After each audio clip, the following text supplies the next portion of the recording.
Bismillahirrahmanirrahim. Assalamu alaykum, hörmətli görürmənlər. İstiqlal gündəlik xəbərlərini görüşünlərini qızğın qarşı alırıq. Mən Abdullah Yalğın. Proqramımızda vətənimiz Şərq Türkistan və dünya gün tərtibiga əlaqədar ən mühim xəbərlərini huzuruna sunumuz. Qənəmizdə xətalar ekranımız olsun. Angliya taratqusi Xitoyning Şərq Türkistandagi məxfi bazasini oshkorladi. Angliya axborot organi sun'iy hamroh suratlari orqali Xitoy ishlab chiqqan G-36 və G-50 jang aeroplanlarının sınıqının Şərq Türkistandagi Lobnur bazasida elib berilayotganligini oshkorladi. Angliya Times gazetining e'lon qilgan maxsus xabariga asoslanganda Lobnur bazasi Amerikaning 51 rayoni bilan o'xshash darajadagi bir baza bo'lib, Sharq Turkistonning Lobnur rayoniga joylashgan. Mazkur elib berilayotgan yangi aviatsiya sinoqlari xalqaro kuzatuvchilarning diqqatini tortmoqda.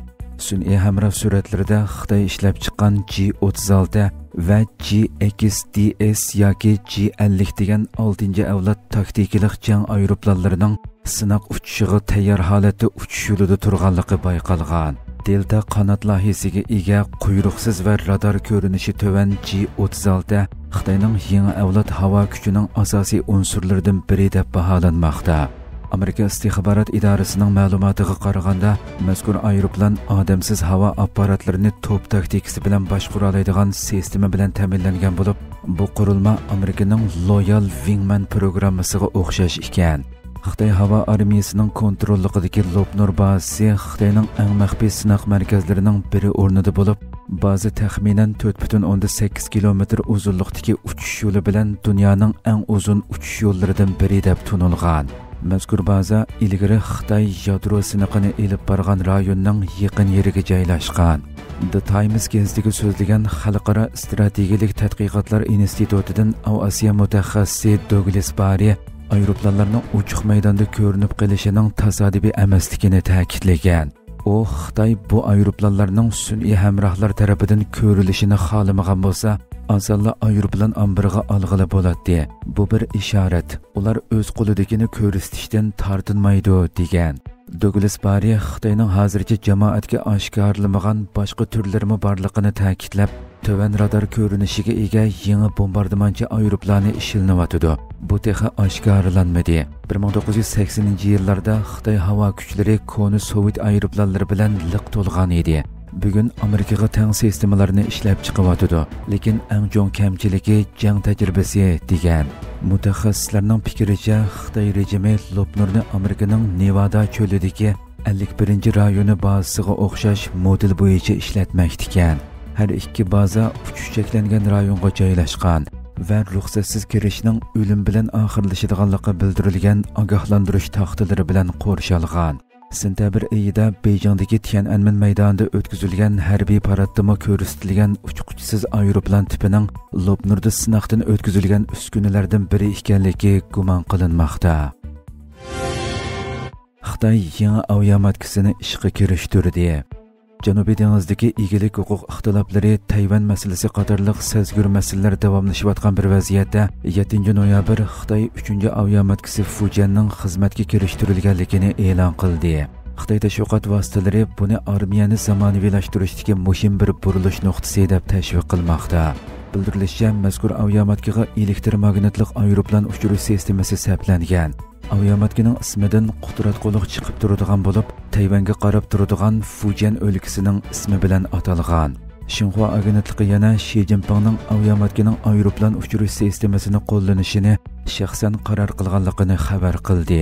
Xitoy yaqinqi yillardan buyon harbiy taraqqiyoti uchun g'oyat zo'r xarajat ajratayotgan bo'lib, Xitoy buning tinchlik maqsadi ekanligini davron qilayotgan bo'lsa-mu, Sharqiy Osiyodagi davlatlarni bearam qilmoqda.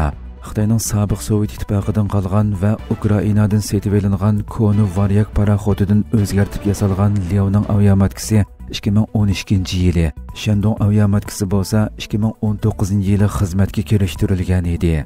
Xitoy mudofaa amaldorlari 9-oyda Fujianning Tayvan bo'g'ozidan o'tib, Janubiy dengizda texnika sinoqlari va mashq vazifalarini ijro qilganligini da'vo qilgan edi. Xitoy Gollandiyani Nexperia masalasini tezdan hal qilishga chaqirdi. Gollandiya va Xitoy amaldorlari Nexperia o'zak masalasiga baldirroq hal qilish chorasi tepish uchun suhbat o'tkazishni planladi. Xitoy Savdo Ministerligi 8 noyabr bayonot e'lon qilib, Xitoyning Gollandiyaning Nexperia o'ziki masalasini baldirroq hal qilishini ilgari surishni umid qilganligini, Gollandiya iqtisod ministerligining amaldorlarni Xitoyga suhbat uchun avatish talabiga qo'shilganligini bildirdi. Xitoy 6 noyabr Gollandiyaning Nexperia o'zak shirkati bilan o'tkazilgan muzokaralar jarayonida Xitoyning o'rinliq talabiga parvo qilmaganligini ayblab, Gollandiya hukumatini yer shari ta'minlash zanjiri kirisi uchun to'liq javobgarlikni ustiga elishi kerakligini da'vo qildi. Xitoy Savdo Ministerligining bayonotchisi Xiyadong muxbirlarni kutib olish yig'inida Gollandiya hukumati yaqinqi muzokaralarda Xitoyning muvofiq talabiga unumli javob qaytarmay, yer shari ta'minlash zanjiri kirisining kuchayishini keltirib chiqardi deb jar soldi. U Gollandiya hukumatining Nexperianing ichki ishlariga nomuvofiq aralashishining yer shari o'zak ta'minlash zanjirida zo'r qalaymaqonchilik va oqsash paydo qilganligini da'vo qildi.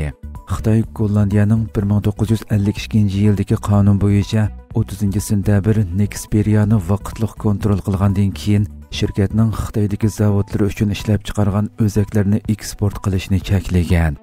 Bu qonun Gollandiya hukumatiga davlat yoki Yevropa ishlab chiqarishiga xavf yetkazish ehtimoli bo'lgan shirkat qarorlarini to'sish yoki bekor qilish huquqi beradi ekan. Gollandiya iqtisod ministri Vincent Karimans Yevropaning muhim texnikalik uchurlar va iqtidoridan ayrilib qolish andishalarini ilgari surib, Gollandiyaning qarorini oqladi. Markaziy Gollandiyaning Nijmegen shahriga joylashgan Nexperia mashina va oila elektronlik mahsulotlarida ishlatiladigan oddiy, ammo muhim o'zaklarni ishlab chiqaradi. Bu shirkat 2019-yili Xitoyning Vintay texnologiya shirkati tomonidan sotib olingan edi. Hurmatli ko'ruvchilarimiz, shuna qilib bugungi xabarlarimiz mush yerda oxirlashdi. Inshaalloh atiki programmamizni ko'rishguncha omon bo'linglar. Assalomu alaykum va rahmatulloh.